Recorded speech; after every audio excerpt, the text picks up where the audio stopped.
பில்லிகுண்டுலு. இங்கேதான் காவிரி தமிழ்நாட்டில் முதலில் உள் வருகிறது. பில்லிகுண்டில் தொடங்கி ஜூலை 4ஆம் தேதி மாலை காவிரி கடலில் கலக்கின்ற பூம்புகாரில் இந்த நடைபயணம் முடிவெடுக்கிறது. இந்த 4 நாட்களாக காவிரி பாய்கின்ற மாவட்டங்கள், குறிப்பாக தர்மபுரி, சேலம், ஈரோடு, திருப்பூர், கரூர், திருச்சி, தஞ்சை, திருவாரூர், மயிலாடுதுறை போன்ற மாவட்டங்களுக்கு சென்று அனைத்து தரப்பு மக்களை சந்திக்கின்றோம். இந்த நடைபயணம் தமிழ்நாட்டில் உள்ள அனைத்து விவசாய தலைவர்கள், விவசாய சங்கங்களும் இதற்கு ஆதரவு கொடுக்கின்றனர். இந்த நடைபயணத்தில் அத்துணை தலைவர்களும் ஆங்காங்கே கலந்து கொள்கின்றார்கள்.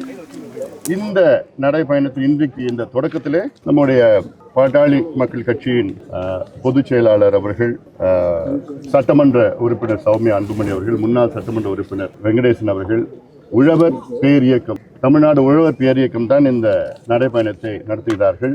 உழவர் பேரியக்கத்தின் தலைவர், செயலாளர்கள் திரு ஆலயமணி அவர்களும், முன்னாள் சட்டமன்ற உறுப்பினர் திரு வேலுச்சாமி அவர்கள், மற்றும் இங்கே வருகை தந்திருக்கின்ற முன்னாள் நாடாளுமன்ற உறுப்பினர் செந்தில் அவர்கள், பாரிமோகன் அவர்கள், முன்னாள் சட்டமன்ற உறுப்பினர்கள், அரசாங்கம், மாவட்ட செயலர் உள்ளிட்ட அனைத்து நிர்வாகிகளும் இங்கே இந்த தொடக்க விழாவில் கலந்து கொண்டிருக்கிறார்கள். நம்முடைய நோக்கம் கர்நாடகாவிலே மேகதாது அணை அங்கே கட்டக்கூடாது. இது இயற்கைக்கு எதிரானது, சுற்றுச்சூழலுக்கு எதிரானது, சூழியலுக்கு எதிரானது, தமிழ்நாட்டுக்கு எதிரானது, தமிழ்நாடு விவசாயத்திற்கு எதிரானது, தமிழ்நாடு வாழ்வாதாரத்திற்கு எதிரானது. தமிழ்நாட்டினுடைய உயிர் நாடியே காவிரி தான். இந்த காவிரி ஆற்றை நம்பி தமிழ்நாட்டில் உள்ள கிட்டத்தட்ட 5.5 கோடி மக்கள் இருக்கின்றார்கள். 8 கோடியில் 5.5 கோடி மக்கள் காவிரி நம்பி இருக்கின்றார்கள், குடிநீர் மற்றும் விவசாயத்தில். இதில் கிட்டத்தட்ட 11 மாவட்டம் காவிரியை நம்பியிருக்கிறது விவசாயத்திற்கு. இப்படி திடீரென்று ஒரு மேகதாது அணையை முதல் மடை மாநிலம் கர்நாடகாவிலே நாங்கள் கட்டுவோம் என்று துடித்து கொண்டிருக்கின்றது கர்நாடக அரசு. குறிப்பாக DK சிவகுமார் அவர்கள் முதலமைச்சராக வந்த பிறகு வேகமாக அந்த திட்டம் நிறைவேற்ற வேண்டும் என்று அங்கே அந்த திட்டத்தை நகர்த்தி கொண்டிருக்கின்றார். 1924 2வது ஒப்பந்தம் போடப்பட்டது. அந்த 2வது ஒப்பந்தத்தின்படி மேட்டூர் அணை நாம் கட்டிக்கொள்ளலாம், கிருஷ்ணராஜசாகர் அணை கர்நாடகா கட்டிக்கொள்ளலாம், அந்த பகுதியில் கட்டிக்கொள்ளலாம் என்றுதான். அவ்வளவுதான். அதன் பிறகு அந்த ஒப்பந்தம் 50 ஆண்டுகளாக அந்த ஒப்பந்தம் இருந்தது. 1974 அந்த ஒப்பந்தம் புதுப்பிக்கவில்லை. அப்பொழுது அந்த நேரத்திலே அது புதுப்பிக்குவதற்கு முன்பாக கர்நாடகா நம் அனுமதி இல்லாமல் 3 அணைகளை கட்டினார்கள். ஹேமாவதி, ஆரங்கி, கபினி, ஸ்வர்ணாவதியும் அதுக்கு முன்பு கட்டிட்டாங்க. ஒவ்வொரு முறையும் கர்நாடகா தமிழ்நாட்டுக்கு பாதகமாக செயல்பட்டு இப்போ மேகதாது அணையை நாங்கள் கட்டுவோம் என்று சொல்கிறார். மேகதாது அணை கட்டினால், அதாவது இப்போ நம்ம இன்னைக்கு ஜூலை 1ஆம் தேதி நம்ம இருக்கிறோம். இதுதான் பில்லிகுண்டில். இந்த பில்லிகுண்டில் காவிரி தமிழ்நாட்டுக்கு உள்ளே வர இடத்துல இதான் மெஷர் பண்ணுவாங்க. இந்த பகுதியில் அங்கே தான் நின்று மெஷர் பண்ணுவாங்க, அளவெடுப்பாங்க எவ்வளோ தண்ணி உள்ளே வருதுன்னு. நம்ம காவேரியில் படுகையில் நின்றுட்டு இருக்கிறோம். ஜூலை 1ஆம் தேதி இப்போ அவ்வளோ தண்ணி, கரையில் தண்ணி போயிட்டு இருக்கும். உள்ள நம்ம நிற்க முடியாது. நம்ம காவேரி ஆற்றுல நடுவில் நின்றுட்டு இருக்கோம். இப்போ வர தண்ணி எல்லாமே கர்நாடகாவில் இருக்கிற கழிவு நீர் தான் வருது. அப்போ நினைச்சு பாருங்க, இதுக்கு மேல மேகதாது அணை கட்டினாங்கன்னா இந்த கழிவு நீர் குடிக்கிறது தண்ணி கூட வராது. ஒவ்வொரு வருஷமும் ஜூன் 12ஆம் தேதி குறுவை சாகுபடிக்காக மேட்டூர் அணையை திறப்பாங்க. கடந்த 7 ஆண்டுகளில் 6 முறை திறந்திருக்கிறாங்க. ஆனால் முதல் முறையாக இப்போ திறக்க முடியல. எப்போ திறப்பாங்கன்னு தெரியல, ஏன்னா தண்ணி இல்லை. மேட்டூர் அணையில் 93 TMC கொள்ளளவு கொண்ட அணையில் 40 TMC தான் இருக்கு. அந்த 40 TMC குடிநீருக்கு தான் பயன்படுத்த முடியும். விவசாயத்துக்கு திறக்க தண்ணி இல்லை, தண்ணி வரல. அப்போ மேகதாது அணை கட்டிட்டாங்கன்னா இந்த குடிக்கிறது தண்ணி கூட தமிழ்நாட்டுக்கு வராது. ஒரு முறை கூட கர்நாடக அரசு உச்ச நீதிமன்ற தீர்ப்பையோ காவிரி நடுவர் மன்ற தீர்ப்பையோ நம்ம நீர் பகிர்ந்து கொள்ள அந்த ஒப்பந்தத்தையோ ஒரு முறை கூட கடைபிடிக்கல. கடந்த 130 ஆண்டு காலமாக கடைபிடிக்கல. அதனால இப்போ நாங்க இந்த மேகதாது அணை குடிநீருக்கு பயன்படுத்துவோம்னு சொல்ற கர்நாடக அரசை எப்படி நம்ப முடியுது? பெங்களூர் குடிநீருக்கு எவ்வளவு தேவைப்படும்? பெங்களூர் குடிநீருக்கு தேவைப்படுது 10 TMC தான். அதில் காவிரி உச்ச நீதிமன்றம் இறுதி தீர்ப்பில் 2018 பெங்களூர் குடிநீருக்கு 4.75 TMC ஒதுக்கீடு செய்யணும்னு ஏற்கனவே அதுக்கு அனுமதி கொடுத்துருக்குறாங்க. இப்போ தேவை வெறும் 5 TMC தான் தேவை. 5 TMCக்காக நீங்கள் எதுக்கு 70 TMC அணை கட்டுறீங்க? இல்லை, நாங்கள் குடிக்கிறதுக்கு தான் நாங்கள் அணை கட்டுறோம், ஒரு பக்கெட் தண்ணி கூட நாங்கள் பாசனத்துக்கு பயன்படுத்த மாட்டோம்னு சொல்கிற கர்நாடகா அரசை எப்படி நம்ப முடியுது? கடந்த காலத்தில், அதாவது காவிரி நடுவர் மன்றம் 1990 அமைக்கிறாங்க. 91 இடைக்கால தீர்ப்பு வருது, 2007 இறுதி தீர்ப்பு வருது, அந்த 2013 கெசட் நோட்டிஃபிகேஷன் வருது. 2018 நம்ம கோர்ட்டு, ஏன்னா கர்நாடகா எதுவுமே ஒத்துக்கல, அதனால நம்ம உச்சநீதிமன்றம் போகணும். உச்சநீதிமன்றம் ஒவ்வொரு முறையும் அளவை நம்ம குறைச்சிட்டாங்க. இடைக்கால தீர்ப்பில் பார்த்தீங்கன்னா 205 டிஎம்சி கொடுத்தாங்க தமிழ்நாட்டுக்கு மட்டும். இறுதி தீர்ப்பில் 192 டிஎம்சி கொடுத்தாங்க. உச்சநீதிமன்ற தீர்ப்பில் அது குறைச்சி 177.25 டிஎம்சியை குறைச்சிருக்கிறாங்க. அப்போ ஒவ்வொரு முறையும் நமக்கு தான் பாதிப்பு, நமக்கு தான் குறைச்சிருக்கு. 425 டிஎம்சி வெள்ளக்காரன் காலத்தில், இன்னைக்கு 177.25 டிஎம்சி கர்நாடகா நம்ம கொடுக்கணும். தமிழ்நாட்டில் வர்றது அது வேற, நொய்யல் ஆத்து மூலமாக அமராவதி பவானி ஆத்து மூலமாக வர்றதுலாம் அது வேற. காவேரி நம்ம கொடுக்கணும். அதனால் இந்த மேகதாது அணை கட்டினாங்கன்னா நமக்கு பாதிப்பு. கர்நாடக அரசு தவறான கருத்துக்களை சொல்லிட்டு வராங்க. ரெண்டாவது, இவங்க குடிநீருக்குன்னு சொல்லிட்டு நாளைக்கு பாசனத்துக்கு அந்த தண்ணியை பயன்படுத்தினாங்கன்னா நம்மளால் எதாவது செய்ய முடியுமா? கேட்க முடியுமா? ஒன்றும் கேட்க முடியாது, சண்டை போட முடியாது. ஏன்னா கடந்த காலத்தில் உச்சநீதிமன்றம் தீர்ப்பு வழங்கி தமிழ்நாட்டுக்கு உடனடியாக 11 டிஎம்சி தண்ணியை உடனடியாக திறக்கணும்னு சொல்லியும் உச்சநீதிமன்றம் சொல்லியும் கர்நாடகா கேட்கல. பிறகு உச்சநீதிமன்றம் பிரதமர் அவர்கிட்ட வலியுறுத்தி நீங்க ஒரு கூட்டத்தை போட்டு தண்ணி திறந்து விட சொன்னீங்கன்னு பிரதமர் நரசிம்மராவ் அவர்கள் காலத்தில் அவர் சொல்லியும் இவங்க கேட்கல. நடுவர் மன்றம் தீர்ப்பும் கேட்கல, ஒப்பந்தத்தையும் மதிக்கல. பிறகு இவங்க எப்படி இதை நீங்க பயன்படுத்துவாங்க? அதனால் அது ஒன்று. ரெண்டாவது, மேகதாது அணை என்பது கிட்டத்தட்ட 12,500 ஏக்கர் வனப்பகுதியை, காட்டை அழித்து கட்டுகின்ற அணை. அது நம்ம நின்றுட்டு இருக்குல்ல, இதெல்லாம் இது போன்ற காடுகள். இங்கேருந்து மேகதாது இங்கேருந்து 4 கிலோமீட்டர் தள்ளி தான். பில்லிகுண்டிலேருந்து 4 கிலோமீட்டருக்கு வடக்கில் போனோம், அங்கே தான் மேகதாது. இதே போன்று வனப்பகுதி தான். அந்த மரங்கள்லாம் பாருங்க, இந்த மரம்லாம் கிட்டத்தட்ட 100 ஆண்டுகள் பழமையான மரங்கள். இப்படிப்பட்ட மரங்களை அழிச்சு, காட்டை அழிச்சு கட்ட டேம் தான் மேகதாது அணை இன்னைக்கு இருக்குது. அதாவது இது என்வாயர்மெண்டல் டிசாஸ்டர், சூழியல் பேரிடர் இது. ஏன்னா இவ்வளோ பெரிய காடு, 12,500 ஏக்கர் காடு. அதில் பார்த்தீங்கன்னா காவிரி வைல்ட் லைஃப் சாங்சுரின்னு ஒன்று இருக்குது. காவிரி வனவிலங்கு சரணாலயம், இல்லை அது புலிகள் சரணாலயம் இருக்குது. யானைகள், புலிகள் இருக்குது, அதில் எல்லா வனவிலங்குகளாக இருக்குது. அதில் அரிய வகை வனவிலங்குகளாக இருக்குது.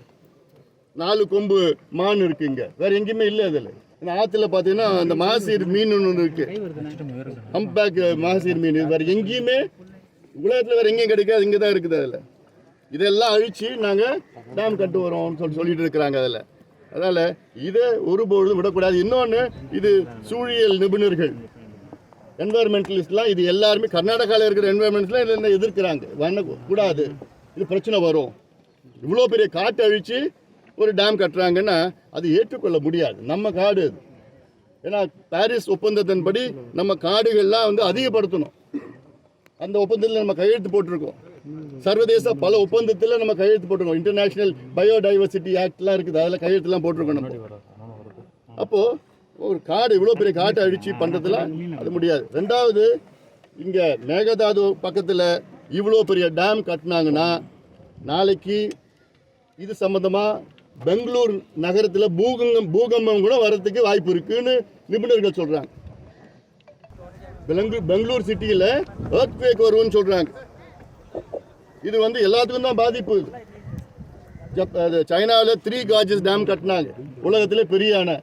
அதை கட்டின பிறகு தான் சுற்றி இருக்கிற பகுதியில் அதிக அளவில் பூகம்பம் வந்திருக்கு. இவ்வளோ பிரச்சனைகள் வர இருக்கிற இதில் நாங்கள் கட்டியே ஆகுவோம். ஏன்னா DK சிவகுமார் அவர்களுடைய தொகுதி கனகாபுரம், இந்த பகுதி மாண்டியா மாவட்டம்.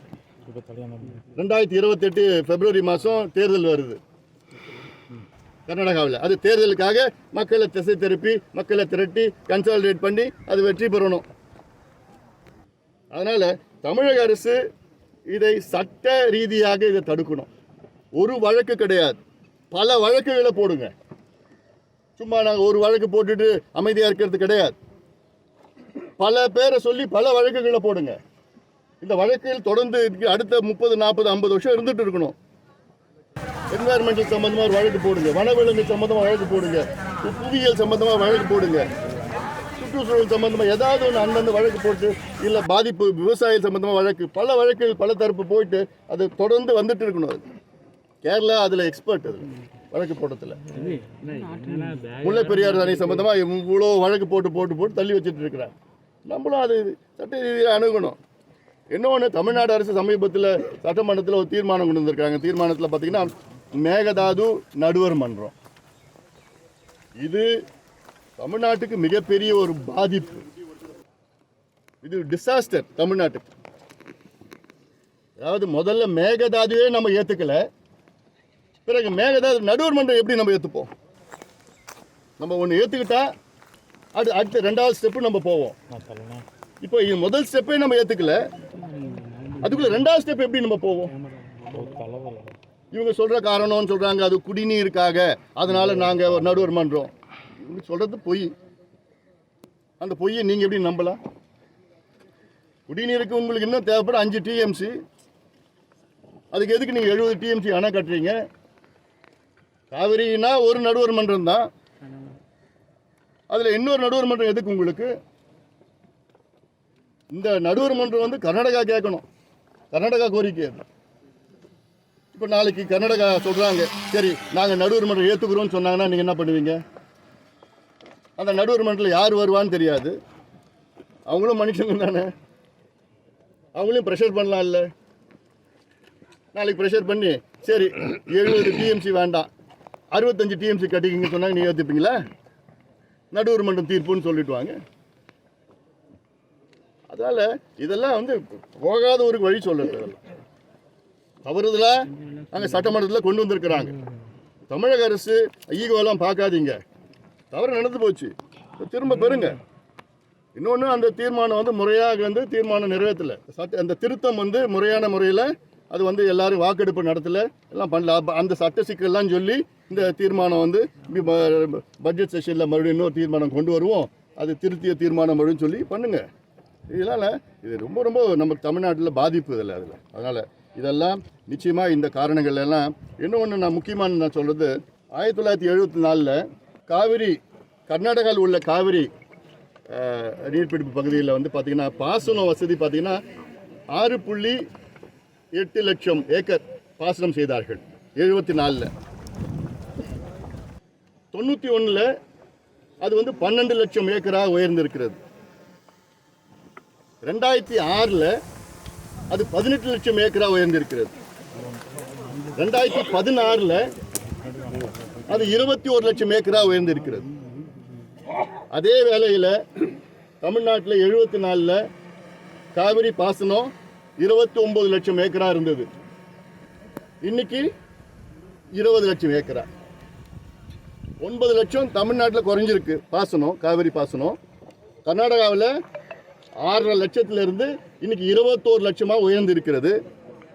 அவங்க இந்த டேம் கட்டினாங்கன்னா இன்னும் 10 லட்சம் ஏக்கர் கூடுதலாக அதிகமாகும், நமக்கு தான் குறையும்.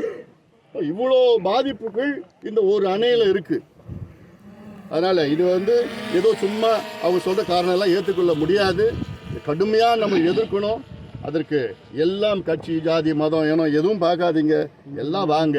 நீங்கள் இளைஞர்கள் வந்து நீங்கள் ஜல்லிக்கட்டுக்கு எப்படி நீங்கள் தன்னார்வமாக நீங்கள் வந்து அந்த ஜல்லிக்கட்டை நம்ம கொண்டு வந்தோமோ, மீண்டும் கொண்டு வந்தோமோ, அதே போன்று கர்நாடகாவில் இந்த மேகதாது அணை கட்டக்கூடாது.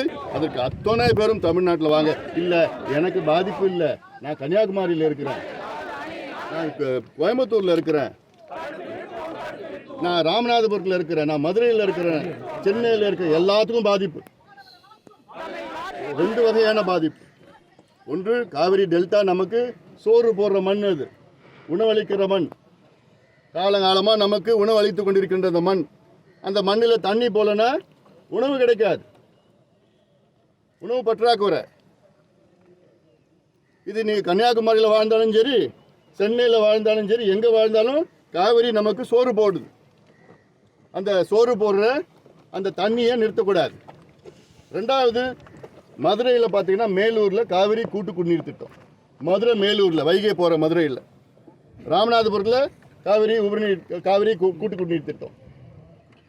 இப்போது ஒகேனக்கல் கூட்டு குடிநீர் திட்டம், ஒகேனக்கல் கூட்டு குடிநீர் திட்டம் இது ஏதோ தருமபுரி மாவட்டத்துக்கு மட்டும் கிடையாது. தருமபுரி, கிருஷ்ணகிரி, சேலம், திருவண்ணாமலை, திருப்பத்தூர் மாவட்டம், வேலூர் மாவட்டம், ராணிப்பேட்டை மாவட்டம், அவ்வளோ மாவட்டத்திற்கு போகுது. காவிரி தண்ணி இல்லைன்னா சென்னையில குடிக்கிறது தண்ணி கிடையாது. அதனால எல்லாருக்கும் பாதிப்பு. அந்த வகையில நீங்க எல்லாம் ஊடகங்கள் மூலமா உங்களுக்கு வேண்டி கேட்டுக்கிறேன், இந்த செய்தி எல்லாத்துக்கும் எடுத்துட்டு போங்க. இது முக்கியமான தமிழ்நாட்டுடைய மிக முக்கிய அவசரமான பிரச்சனை இது. ஏன்னா மத்தியில தேசிய கட்சிகள் தான் ஆண்டு கொண்டிருக்கின்றன. அதே போன்ற கர்நாடகாவிலும் தேசிய கட்சிகள் தான் ஆண்டு கொண்டிருக்கின்றன. தமிழ்நாட்டில் மாநில கட்சிகள் ஆண்டு கொண்டிருக்கின்றன. ஆனால் மத்தியில் ஆளுகின்ற தேசிய கட்சிகள் கர்நாடகாவில் இருக்கின்ற தேசிய கட்சிகளுக்கு தான் ஆதரவாக செயல்படுவாங்க. அது பிஜேபி இருந்தாலும் சரி, காங்கிரஸ் இருந்தாலும் சரி. அந்த வகையில அதற்கு தமிழ்நாட்டுக்கு ஆதரவா இருக்க மாட்டாங்க. நமக்கு ஒரே ஆதரவு நீதிமன்றங்கள் தான். உச்ச நீதிமன்றம், பசுமை தீர்ப்பாயம் அப்படிலாம் போயிட்டு பல வழக்குகள் பல திசையில போட்டு இதை வரவிடாம அதை பார்த்துக்கணும். அதே போன்று நண்பர் ராகுல் காந்தி அவர்களுக்கு ஒரு அன்பான ஒரு வேண்டுகோள். ராகுல் காந்தி அவர்கள் அந்தமான் தீவுல கிரேட் நிக்கோபார் ப்ராஜெக்ட் ஒரு திட்டம் மத்திய அரசு அதை கொண்டு வர இருக்கின்ற திட்டம். அது ஸ்ட்ராட்டஜிக்கல் எக்கனாமிக்கல் அது ஒரு நமக்கு பலம் சேர்க்கின்ற திட்டம். சீனாவுடைய ஆதிக்கத்தை குறைக்கின்ற திட்டம். அந்த திட்டத்தில் ஒரு பகுதி அந்த தீவில் இருக்கிற ஒரு பகுதி காட்டை அப்புறப்படுத்தி இல்லை கொஞ்சம் விலக்கி அந்த திட்டத்தை கொண்டு வர திட்டமிட்டுகின்றார். இதற்கு மரியாதைக்குரிய திரு ராகுல் காந்தி அவர்கள் அதை கடுமையாக எதிர்க்கின்றார். அந்த இடத்தை போய் பார்வையிட்டு அவ்வளவு பெரிய மரத்தை அழிக்கிறாங்க, இவ்வளவு பெரிய மரங்கள்லாம் அழியும் அப்படிலாம் சொல்லி அது அவருடைய எதிர்ப்பை தெரிவித்திருக்கின்றார். அவருடைய எண்ணங்களுக்கும் அவருடைய உணர்வுகளுக்கும் நிச்சயமாக நாங்கள் மதிப்பளிக்கணும். ஏன்னா நானும் ஒரு சுற்றுச்சூழல் ஆர்வலர். ராகுல் காந்தி அவர்கள் இது என்வாயர்மெண்ட் மிகப்பெரிய அளவில் பாதிக்கப்படும் சொல்லியிருக்காரு. அது நானும் அதுக்கு உடந்தையா இருக்கிறேன். அந்த கருத்துக்கு நானும் உடந்தை. அதே மரியாதைக்குரிய ராகுல் காந்தி அவர்கள் இந்த மேகதாது அணை கட்டினா 12,500 ஏக்கர் காடு, பழமையான காடு, அவ்வளோ விலங்குகள் இருக்கு, வன விலங்குகள்லாம் இருக்கு, அதையெல்லாம் அழிகின்ற ஒரு சூழல் இருக்கிறது. அதே உணர்வை வைத்து மரியாதைக்குரிய திரு ராகுல் காந்தி அவர்கள் இந்த மேகதாது திட்டத்தையும் எதிர்க்க வேண்டும். எதிர்ப்பது மட்டும் கிடையாது, அவருடைய காங்கிரஸ் ஆட்சியில் இருக்கின்ற முதலமைச்சரிடம் சொல்லி இதை கொண்டு வராதீர்கள், காடு அழியும், சுற்றுச்சூழல் அழியும், வன விலங்குகள் அழியும், பிற்காலத்தில் பிரச்சனை பெரிய அளவில் சூழல் பிரச்சனை வரும், அறிவுரை சொல்ல வேண்டும். இதான் எங்களுடைய கோரிக்கை. நாங்கள் ராகுல் காந்தி கிட்ட நம்ம சண்டை போடுறது கிடையாது. அவருடைய எண்ணமோ எங்களுடைய எண்ணமோ ஒண்ணுதான். ரெண்டும் ஒரே கருத்து தான் நாங்கள் சொல்றோம். அந்தமானுக்கு ஒரு நீதி, கர்நாடகா ஒரு நீதி கிடையாது. எங்கே சூழல் பாதிக்கப்பட்டாலும் அதை விடக்கூடாது. அதான் நம்முடைய கடமை. அதனால இதை ஒரு வேண்டுகோளாக நான் மரியாதை குறித்து ராகுல் காந்தி இடம் நான் வைக்கின்றேன். நிச்சயமா அது எங்க அட்வொகேட்ஸ்களை நாங்கள் பேசிட்டு இருக்கிறோம். இப்போ தன்னார்வ நிறுவனங்கள், சுற்றுச்சூழல் ஆர்வலர்கள், இப்படி எல்லாம் பல நபர்களிடம் நாங்கள் பேசிட்டு இருக்கோம். ஏன்னா அரசு ஒரு தரப்புல வழக்குகள்லாம் போடலாம், அதே போன்று பொதுமக்களும் போடலாம். பிஐ எல்லாம் போட்டு ஒவ்வொரு கேரளாவில் அப்படிதான் பண்ணிட்டு இருக்கிறாங்க. பல தரப்பு மக்கள் வழக்குகள்லாம் போட்டு அதை தள்ளி வச்சு இப்போ இது முல்லை பெரியார் அணை அது ஒன்றுமே பிரச்சனை இல்லை, அதனால ஸ்ட்ராங்காக இருக்குன்னு சுப்ரீம் கோர்ட் 2014 கிட்ட சொல்லியிருக்குது. ஆனாலும் இப்போ அது பேபி டேம்னு இருக்கு, அதில் ஒரு 15 மரத்தை அப்புறப்படுத்தணும். 8 வருஷமாக அந்த 15 மரத்தை அப்புறப்படுத்த முடியல. அந்த 15 மரத்தை அப்புறப்படுத்தினா அது டேம் ஸ்ட்ரென்த்ன் ஆகும், பெரிய அளவில் ஸ்ட்ரென்த். அது விட மாட்டாங்க. அப்படி பல வழக்குகள்லாம் அதில் போடணும். ஏன்னா இந்த மேகதாது சம்பந்தமா இந்தியா பல ஒப்பந்தங்கள் போட்டிருக்கு. பாரிஸ் டெக்ளரேஷன்ல கிளைமேட் சேஞ்சில் இருக்குது, international biodiversity, Montreal biodiversity, international treaty, இப்படி எல்லாம் பல ஒப்பந்தத்தில் இருக்கு. அந்த அத்தனை ஒப்பந்தத்திற்கு எதிரானது இந்த மேகதாது அணை. ராசிமணல் அணை கட்டணும்னு சொல்லி காமராஜர் ஆட்சியிலே அடிக்கல் நாட்டப்பட்டிருக்கு. 66 ஆண்டுகளாக விவசாயிகளும் சரி நீங்களும் அது இப்போ தமிழக அரசு எவ்வளவு விரைவாக செயல்படுத்த இல்லை, அதில் பார்த்தீங்கன்னா அதுலேயும் கொஞ்சம் சட்ட சிக்கல்லாம் இருக்கு. இப்போ நம்ம ராசி மணல் கேட்டோம்னா கர்நாடகா என்ன சொல்லுவாங்க, நாங்கள் மேகதாது கட்டிக்கிறோம், நீங்கள் ராசி மணல் கட்டிக்கன்னு சொல்லுவாங்க. அப்படி நீங்கள் ஏற்றுப்பீங்களா என்ன? அப்போ தண்ணி வராது. நாங்கள் ராசிமணல் ஒப்பந்தத்தின் அடிப்படையில் இது கர்நாடகா கிட்ட இரு மாநில ஒப்பந்தத்தை அடிப்படையில் இது வரைக்கும் ஒரு ஒப்பந்தத்தையாவது மதிச்சிருக்காங்களா? கர்நாடகாவில் ஒரு ஒப்பந்தத்தாவது மதிச்சிருக்காங்களா? சொல்லுவாங்க, நாளைக்கு நேரெதிராக செயல்படுவாங்க. கர்நாடகா நம்பகத்தன்மை இல்லை. அது யார் வந்தாலும் சரி, இப்போ இருக்கிற டிகேஎஸ் மட்டும் கிடையாது, யார் வந்தாலும் கடந்த காலத்தில் நம்ம பார்த்துட்டு உச்ச நீதிமன்ற தீர்ப்பையே மதிக்கல, அவங்க நடுவர் மன்றம் தீர்ப்பை மதிக்கல. கடந்த முறை நீர் பகிர்கின்ற அந்த ஒப்பந்தத்தை அக்ரிமெண்ட்டே அதை மதிக்கல. இவங்க கிட்ட போய் ஒப்பந்தம் போய் பேசுறதுல ஒண்ணுமே வேலைக்காகும். தமிழகத்தை எவ்வளவு எதிர்ப்பு இருக்கு, மத்திய அரசு மௌனமாவே இருக்காங்க. இது குறித்து அவங்க சொல்ல வைக்கணும். இப்போ ஜல்லிக்கட்டு எப்படி பண்ணாங்க? ஜல்லிக்கட்டும் மத்திய அரசு தடை பண்ணாங்க. இங்க அவ்வளோ குரல் கொடுத்தாங்க இளைஞர்கள்லாம், அவங்களே வந்தாங்க, கோடிக்கணக்கான இளைஞர்கள் வந்தாங்க. வேற என்ன பண்ணாங்க? அடுத்தது மத்திய அரசு என்ன பண்ணாங்க? அதை ஏத்துக்கிட்டாங்க. உச்ச நீதிமன்றம் என்ன பண்ணாங்க?